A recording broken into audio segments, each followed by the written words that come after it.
Hi, shalom friends. Rabbi Noah Weinberg, of blessed memory, tells the story. He once gave a lecture about the soul, the neshama. Spoke a lot about what it means, a divine spark, the breath of God. At the end of the lecture, one guy got up and said, "Rabbi, very interesting, but I really do not believe in the soul. Everything you said was philosophy. It's just not true. We haven't seen it. No one has ever measured it, and you can't prove it. So what are you talking about a soul?" So the rabbi said, "Young man, do you have a father?" I said, "Of course." "You get along with him?" Very well." "What will happen after he dies?" He says, "Well, what do you mean?" He said, will you bury him?" He said, "What kind of silly questions are you asking? Of course I'm going to bury him. I'm his son." He said, "I don't get it. Why do you want to bury your father? Why don't you just put him into one of these garbage bags and have him be picked up by a garbage truck?" He looked at him in shock. "What?" He says, "Listen here. You just debated whether or not a person has a soul. My position is we all have a part of God inside of us called a neshama. Your position was you can't prove it, so we don't have a soul. If you don't have a soul, what remains? Just the body. What is a body? Flesh and blood that decomposes. Why would you want to go through the expense and the emotion of burying your dad? That doesn't make any sense. It's just quicker, easier, more efficient. Put him in landfill." And the guy he just couldn't believe what he was hearing. So Rabbi Weinberg then tells him, "Obviously, your father is not trash. He is not just a body. He's just not flesh and bones. There's something special about your dad. He was alive. He's not alive anymore. No, there's still something very special about your dad's body. This dad's body held a spirit.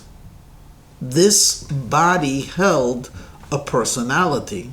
This body held life. This body embodied a godly energy." My friends, you do believe in a soul. Because if you did not believe in a soul, then a body, it can be disposed of not any differently than anything else whose usage it has ended.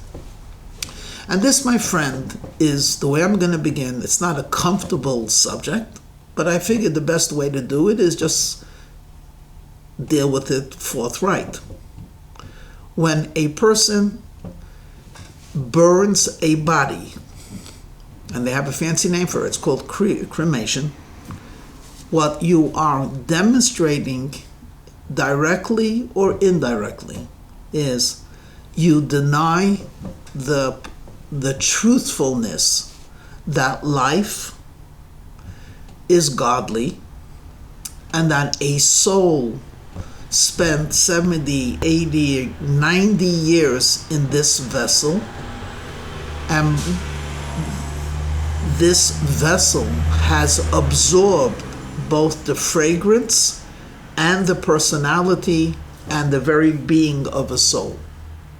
Let me stop for a second. I know these are strong words. Many of us are familiar with pets. And I'll use the word in italics: a beloved cat, a beloved dog. We should not know from such pain. What happens if your pet dog dies? Especially if you have children in the house. What do you do with the pet dog? In the majority of cases, you bury it. Why don't you just throw it out or burn it? Because your son and daughter would not let you do that. They would say, "You can't. That's Spot. Or that's our pet. We love it. Why are you burning it?" So you make a ritual. You put it into the ground. Stop for a second. You're going to do that for your pet dog, for your pet cat, but you won't do that for your father or mother, or wife, or husband? Are we any less than an animal? You know, we're people of the book, okay? So we grew up with the Bible. It's an amazing thing. You look at the Chumash. We have Abraham burying his wife over and over, that Abraham, Isaac, and Jacob were buried with their fathers. We have at the end of Deuteronomy, God buries Moshe. And throughout the 3,333 years of the Torah, which is after the age of the patriarchs, we have burial. In fact, in the book of Deuteronomy, where we talk about a criminal, the law clearly states you have to bury the criminal. In Koheleth, chapter 12, verse 7, dust returns to the earth as it was, and the spirit returns to God who gave it. Period. So statement number one, or statement number two, and statement number two. Statement number one is, it is a mitzvah, it is a divine commandment to bury the body. All of us are familiar with, you're not allowed to desecrate the Holy Day of Atonement. It's a day of fasting. We do not eat bread on Passover. We hopefully eat kosher at our home, and we bury our dead. It's all given by the same Creator. It is a mitzvah. I don't want to talk about the negative. It is also biblical tradition. It's actually Jewish tradition, especially if you contrast that to those that did burn. Primarily it was pagans, and certainly those that did not follow the biblical tradition. So though I don't need to mention this as a support, in Islam there is no cremation, and actually in Christianity as well. Then there's the statement that I started off with. What do we do with things that are useless? We dispose of them. And we dispose of them in the most efficient way. Burning happens to be one of the ways we dispose of, yes, I know, trash or junk. But that's not us. That's not the human being. On an emotional level, we have to understand that the cycle of life includes death as well. Death is not something that happens and it's over with. Memories, ideas stay with us for a very long time. Again, it's not something for me to tell you that you don't know. Reality is grandchildren and great-grandchildren will sometimes come to a grave of a loved one or an ancestor, and they will feel a sense of connectedness. Oh, this is where our family started from. There is no such sense of closure with ashes, which, by the way, parenthetically speaking, where are you going to keep these ashes? On the mantelpiece? If it falls off the mantelpiece, is that respectful? If you move into a smaller apartment, will you take it? And certainly these ashes, or so-called ashes, which to you is so significant, will it be significant to your children who inherit, or they're just going to throw it out? And it should be thrown out because there's no personality, there's no personhood, and there's no soul in this. Whereas everything of growth comes from the ground. You put a seed into the ground and something grows. Life comes from the ground. And putting a body respectfully into the ground is not only fulfilling an obligation in terms of religion, but there's a physiological and an emotional statement. The body right now is not functioning, but by putting it into the ground, I hope, I pray, that a new type of life will emerge. And indeed, in the Jewish tradition, it's not only new life, but because the soul is eternal, to a great extent, so is the body. And therefore, when it comes the time that God wills, there will be a resurrection. And the resurrection will be, the soul will be returned back into the body that it had resided in. It's not only a comfortable feeling and an optimistic feeling, but it's actually a demonstration of the value of the body. God won't create a new body. It will be the body resurrected, of course, with health and eternal life, but the body that held the soul will once again hold the soul.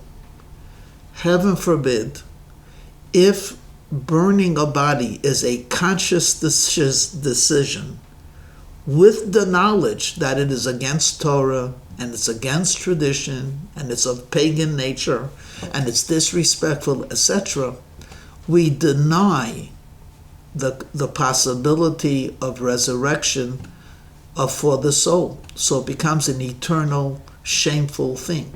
If anything, God will have to create a new body for the soul that says, what about the body that hosted me for all of these years? I could go on and on and on.